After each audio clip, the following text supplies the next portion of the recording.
నరేంద్ర మోడీ ప్రధానమంత్రి కాకపోతే అమెరికా ఆయన్ని ఎప్పటికీ ఆహ్వానించి ఉండేది కాదని కాంగ్రెస్ నాయకుడు రాజీవ్ శుక్లా అన్నారు. దానికి అమెరికాలో నివసిస్తున్నటువంటి ప్రవాస భారతీయుడు చౌహాన్ బావునాథ్ యుఎస్ఏ నుంచి ఇలా సమాధానం చెప్పారు.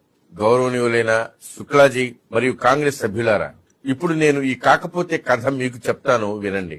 రాహుల్ గాంధీ సోనియా కొడుకు కాకపోతే ఈ రోజు ఏమై ఉండేవాడు? సోనియా రాజీవ్ భార్య కాకపోతే ఆమె యూరోప్ లోని ఎక్కడో ఉండేది కాదా? రాజీవ్ ఇందిరాగాంధీ కుమారుడు కాకపోతే ఆయన ఈ దేశ ప్రధాని అయి ఉండేవాడా? ఇందిరాగాంధీ నెహ్రూ కుమార్తె కాకపోతే ఆమె ఈ దేశ ప్రధాని అయి ఉండేదా?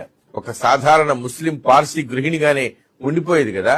అధికార దాహంతో గాంధీ, నెహ్రూ, జిన్నా కలిసి భారత ప్రజలను మోసం చేయకపోతే ఈ రోజు అఖండ భారత్ ఐక్యంగా ఉండేది కదా.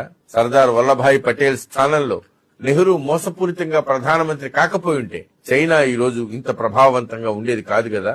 పాకిస్తాన్ పుట్టుండేది కాదు కదా. ఈ కాశ్మీర్ సమస్య ఎప్పుడూ తలెత్తేది కాదు కదా. అసలు ఈ కాంగ్రెసే లేకుంటే ఈ నకిలీ గాంధీ కుటుంబం ఉనికిలో ఉండేది కాదు కదా.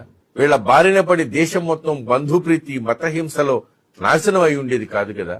బదులుగా భారతదేశం ప్రపంచంలోని అన్ని దేశాలకి నాయకత్వం వహించి ఉండేదేమో కదా.